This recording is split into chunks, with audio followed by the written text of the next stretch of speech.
जय माँ इंद्राक्षी। इंद्राक्षी धाम में दर्शकों आप सभी का हम हार्दिक स्वागत करते हैं। आज के दिन जिन जातकों का जन्म दिवस है, मैरिज एनिवर्सरी है, उन सभी को हमारी तरफ से बहुत बहुत शुभकामनाएं। आज हम एक ऐसे विषय के ऊपर आपसे चर्चा करने वाले हैं जो शायद बहुत लोगों के लिए काम का साबित हो सकता है। क्या कि हम कमाते भी हैं लेकिन उसके बावजूद भी बरकत नहीं होती है, बचत नहीं होती है। कारण क्या है? पैसा कहाँ चला जाता है और क्यों चला जाता है? आज हम ज्योतिषीय दृष्टिकोण से भी बात करेंगे आपसे। आप इस सब्जेक्ट को ध्यान से सुनिएगा, उसी में उसका कारण और निवारण भी हम आपको बताएंगे। बहुत व्यक्तियों की बहुत अच्छी सैलरी है, बहुत अच्छा व्यापार है, अच्छे खासे पैसे महीने के हिसाब से आते हैं, डेली के हिसाब से भी आते हैं, लेकिन उसके बावजूद भी वो बात नहीं है, वो बचत नहीं है, वो घर में वैभवता नहीं है, संपन्नता नहीं है, वो बरकत नहीं है। इसका कारण क्या है? अगर हम किसी भी व्यक्ति की जन्म पत्रिका को देखें, हॉरोस्कोप को देखें, या हम उसके हाथ की रेखाओं को देखें। अब हाथ की रेखाओं में यदि हम ध्यान से देखें तो यदि किसी व्यक्ति की हृदय रेखा काफ़ी बड़ी हृदय रेखा हो और हृदय रेखा के नीचे जो मस्तिष्क रेखा होती है, दोनों रेखाएं आपस में बहुत संकुचित हों, ऐसी अवस्था में, और चंद्रमा पुष्ट हो। जन्म पत्रिका की बात करूं, यदि जन्म पत्रिका का द्वादश भाव 12वां घर यदि व्यक्ति का कमज़ोर हो, या वहाँ पर ऐसे ग्रह बैठे हों जिनका आपसी तालमेल ना हो, तो ऐसा व्यक्ति एक्स्ट्रावेगेंट होता है, बहुत ज़्यादा खर्चीला होता है। तो वहाँ कारण कोई और नहीं है, कमा वो व्यक्ति रहा है, लेकिन वहाँ कारण वो व्यक्ति स्वयं है। यानी कि उसका हाथ ही इतना खर्चीला है, वो पैसा ही इतना खर्च कर देता है, तो पैसा रोक नहीं पाता। ये एक ज्योतिषीय उदाहरण है। एक उदाहरण और है ज्योतिषीय कि यदि किसी व्यक्ति की जन्म पत्रिका का द्वादश भाव के साथ साथ द्वितीय भाव, दूसरा घर किसका होता है? धन का होता है। यदि जन्म पत्रिका का दूसरा घर भी व्यक्ति के किसी काम का ना हो, या वहाँ पर ग्रह ऐसे बैठे हों, तो भी हमने देखा है कि व्यक्ति कमाएगा तो ज़रूर, लेकिन व्यक्ति धन संचय नहीं कर पाएगा। व्यक्ति के घर में जो वैभवता जो आनी चाहिए पैसे को लेकर के, और जो उसके घर में उसको आराम मिलना चाहिए, रिलीफ मिलना चाहिए, वो चीज़ उसको नहीं मिल पाती है। एक ज़माना था, आप लोग याद करें कि हमारे माता पिता बहुत कम कमाई कमाते थे, है ना। बहुत पैसा, बहुत इतनी बड़ी सैलरी नहीं होती थी, और अगर कोई उद्योग भी था, किसी की फैक्ट्री थी या कुछ भी थी, तो जो भी किसी व्यक्ति की इनकम थी वो बहुत थोड़ी हुआ करती थी। लेकिन उस थोड़ी ही इनकम में हम कितने काम कर लिया करते थे। आप सब अपने बचपन को याद करो। अब जो बच्चे हैं उनकी बात मैं नहीं कर रहा हूँ, मैं अपनी उम्र की बात कर रहा हूँ, आपकी एज की बात कर रहा हूँ। या जो व्यक्ति कमाते थे, अब वो बुज़ुर्ग हो गए हैं, वो ध्यान करें कि उस थोड़ी सी ही कमाई में, और हाँ, अब तो परिवार में एक बच्चा या दो बच्चे बड़ी मुश्किल से होते हैं। एक तो होता है, दो तो बड़ी मुश्किल से होने लगे हैं। 4-4, 5-5 हम बहन भाई हुआ करते थे, और सबकी सारे काम समय पर हो जाया करते थे, अपने हिसाब से सारे काम होते थे, और घर में एक सौम्यता का वातावरण होता था, और घर में हंसी खुशी का वातावरण होता था। और इससे ऊपर मैं आपको एक बहुत बड़ी बात बताऊं कि कितनी मेहमान नवाजी होती थी। उस वक्त में कम कमाई में कितने मेहमान हमारे यहाँ आते थे, और कितनी बार हम लोग नानी के यहाँ, बुआ के यहाँ, मौसी के यहाँ कितना जाते थे, याद है ना सबको। और अब कौन जाता है, कौन आता है ना। और कमाई भी बड़ी है, रिश्ते भी ख़त्म हो गए हैं, आना जाना भी ख़त्म हो गया है ना।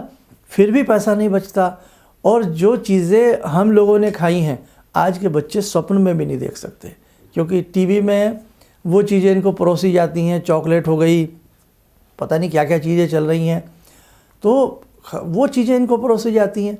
और आज भी जो चीज़ें हम जब खाते थे, आज भी वो उन चीज़ों के ऊपर भारी हैं। हम लोगों की फरमाइश हुआ करती थी, भाई आज हम रबड़ी खाएंगे, आज हम गुलाब जामुन खाएंगे, आज हम जलेबी खाएंगे, है ना। हम लोगों की चाहत हुआ करती थी। इसीलिए पुराने लोग आज भी मजबूत हैं, ओल्ड इज़ गोल्ड वाली बात है। और आज बच्चे इज्जा पिज्जा ये सब मैदे की बेकार की चीज़ें खा करके कैसा शरीर है, बच्चों के दांत नहीं हैं, आंखें सही नहीं हैं, बाल जवानी में झड़ने लगे हैं, सारी चीज़ें बच्चों के साथ होती जा रही हैं। तो कहने का भाव, हालांकि हम जो लोग चीज़ें खाते थे वो आज भी हम लोगों को सब कुछ पसंद है और वो किसी ऐड की मोहताज नहीं है। आज भी जलेबी, रसगुल्ला, खीर, ये किसी का कोई विज्ञापन आपको टेलीविज़न में नहीं मिलेगा। तो ये बड़ी बातें थी।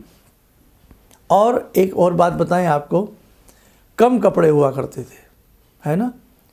एक कम कपड़े होते थे, स्कूल में जाने वाली एक ड्रेस हुआ करती थी या 2 हो जाती थी, और इसके अलावा 1-2 कपड़े और हुआ करते थे। मैं अपनी बात बता रहा हूँ, हो सकता है आपके पास कुछ स्टाइल आपका अलग रहा हो, और मैंने जो अपना दायरा देखा है तो कम कपड़े हुआ करते थे और कम कपड़ों में ही हमारी होली, दिवाली बहुत अच्छे से मना करती थी, बहुत प्यार से मना करती थी। आज सब कुछ होने पर भी प्रेम नहीं है, शांति नहीं है, कोई किसी के पास आता नहीं है, कोई किसी के पास जाता नहीं है, और कोई उस हृदय से बुलाता नहीं है, कोई उस हृदय से खिलाता नहीं है, कोई उस हृदय से पुकारता नहीं है। कितना समय चेंज हो गया, कितनी भिन्नताएं आ गई। तो कहाँ से लक्ष्मी हमारे घर में अष्टलक्ष्मी के रूप में बैठ सकती है? लक्ष्मी का एक रूप नहीं होता, लक्ष्मी के अनेकों रूप होते हैं। आपके स्वास्थ्य संवर्धन में भी लक्ष्मी बसती हैं। आपके बच्चों की मेहनत में भी लक्ष्मी का वास होता है। आपके खेतों में हरी हरी कोपलों में भी लक्ष्मी का वास होता है। आपके पशुओं में जो दूध होता है उसमें लक्ष्मी का वास होता है। आपके 1000 प्रकार की चीज़ों में, आपके भंडार गृह में लक्ष्मी बसती हैं। और अब देखो, दूध हैं, पशु हैं, तो बहुत पशुओं के नीचे आज दूध नहीं है, और जहाँ है वो सब कुछ बेच दिया जाता है। खेत हैं, लेकिन खेतों में यूरिया इतना डाल दिया जाता है कि साहब फसल में वो मज़ा नहीं आता। कहने का भाव, बाज़ार में आप कोई भी सब्ज़ी खाइए, वो टेस्ट नहीं है आज। ये प्रैक्टिकली बात कर रहा हूँ मैं। आज सब्ज़ी में वो टेस्ट नहीं है जो आज भी ग्रामीण इलाकों में जो सब्ज़ियाँ हैं, आज भी उन इलाकों की सब्ज़ियाँ आज भी शहरों की सब्ज़ियों से स्वादिष्ट बनती हैं। कहने का भाव, मैं आपको ज़्यादा क्या कहूँ कि उस समय इतने संसाधन नहीं थे, इतना पैसा नहीं था, इतना कुछ भी नहीं था, लेकिन आज के समय से लाखों गुना ज़्यादा वो ज़िंदगी बहुत अच्छी थी, बहुत मीठी थी। अब मैं लौटता हूँ आज इस नई पीढ़ी की तरफ, आपकी तरफ। आपके धन में बरकत नहीं है। क्यों?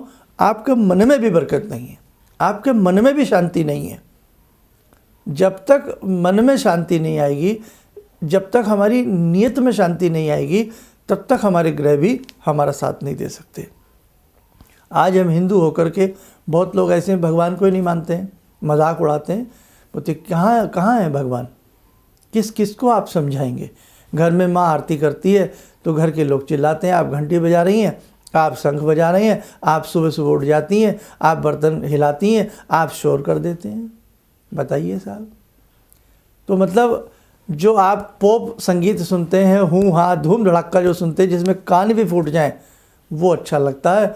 माँ अगर ओम जय जगदीश हरे करे तो वो संतान को पसंद नहीं आता। ऐसे भी परिवार है।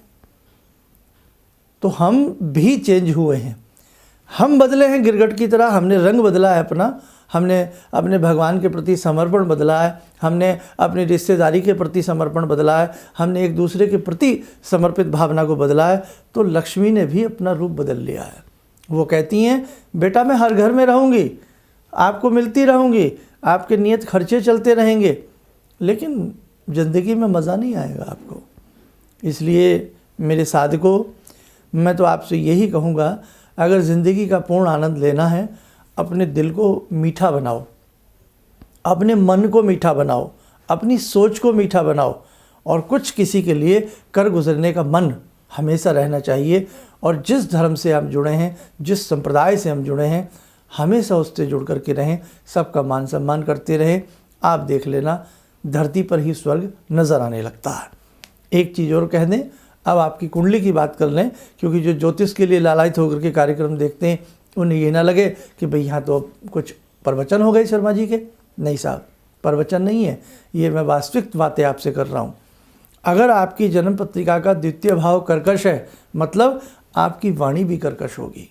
यदि आपकी वाणी कर्कश है तो आप देख लेना आपके धन में भी कर्कशता आ जाएगी। जैसी नियति से धन कमाया जाता है ना, वैसी नियति से वो धन जाने के रास्ते ढूंढ लेता है। लक्ष्मी जब आती है कमल के पुष्प के ऊपर सुवासित होकर के आती है, लेकिन जब जाती है तो हजारों रास्ते बना लेती है जाने के लिए। और एक बात बताएं, छेद नाव में एक ही बहुत होता है, उसे डुबोने के लिए। शरीर में कोई ऐसा रोग लग जाता है, धन नष्ट हो जाता है। किसी ऐसे मुकदमेबाजी में फंस जाते हैं, धन नष्ट हो जाता है। कोई ऐसी शत्रुता हो जाती है, धन नष्ट हो जाता है। कोई ऐसा लुटेरा हमें मिल जाता है, हमारी ज़िंदगी भर की पूंजी लूट ली जाती है। बस ज्योतिष इतना है कि कभी कोई अच्छे आपको ऐसे परामर्श देने वाले एस्ट्रोलॉजर मिलें जिन्हें अपने क्षेत्र की नॉलेज हो, ज्ञान हो, अनुभव हो, तो आप एक बार अपनी जन्म पत्रिका, अगर आप इस पीड़ा से पीड़ित हैं तो एक बार अच्छे से उस जन्म पत्रिका को दिखाएं, अध्ययन कराएं और फिर कहें कि साहब हमें धन की बरकत नहीं है और घर में भी वो सौम्यता साम्यता नहीं है, वो वैभवता नहीं है, हमें क्या करना चाहिए। अनुभव होगा तो वो अच्छे से कुंडली टटोलेंगे, देखेंगे, उपाय बताएंगे। सेकंड, यदि पत्रिका नहीं है तो किसी अच्छे अनुभवी को अपने हाथ की रेखाएं दिखाइए, तो भी आपको लाभ मिलेगा। और यदि आप हाथ पैर कुंडली कुछ भी नहीं दिखाना चाहते हैं कि साहब हम तो इन सब चीज़ों को नहीं मानते हैं, तब एक काम करिए, आप जो भी आपके गुरु हैं, जो भी आपके आदर्श हैं, बस उन्हें अच्छे से मानिए। अपने इष्ट मंत्र को, अपने गुरु मंत्र को बलवान बना लीजिए, अच्छे से पढ़ने लग जाइए। ज़िंदगी के वो रास्ते दूर नहीं कि जहाँ सारी खुशियाँ आपको मिल जाएंगी। आप सफलता के हर पायदान को चूम लोगे, हर पायदान को पार कर लोगे, यदि आप अपने गुरु मंत्र, गुरु के प्रति सच्ची आस्था भी आपके मन में रहेगी। अब ज़्यादा ना कहते हुए बस मैं तो यही कहना चाहता हूँ कि समस्याएं हैं तो उसका समाधान भी है, हर कारण का निवारण है। ऐसी स्थिति में आपकी जन्म पत्रिका का द्वितीय भाव, प्रथम भाव और द्वादश भाव बहुत काम करता है। और लक्ष्मी माता को जब ज़्यादा ही बरकत ना हो तो लक्ष्मी माता को कमल का पुष्प या गुलाब का पुष्प अर्पण करना चाहिए और श्री सूक्त के रोज़ 11 पाठ करने चाहिए। यदि कोई 5-6 महीने ऐसा करता है, लक्षण नज़र आने लगते हैं। प्रातःकाल आधा घंटा गायत्री महामंत्र हमारे कुसंस्कारों को जला देता है और संस्कारों की धरती को उज्ज्वल बना देता है। तो गायत्री महामंत्र यदि आधा घंटा सुबह के समय होता है तो बहुत अच्छा रिजल्ट मिलेगा। अधिक चाहत के लिए किसी भी मर्मज्ञ को एक बार उनसे सलाह ले लें, राय ले लें। जय माँ इंद्राक्षी।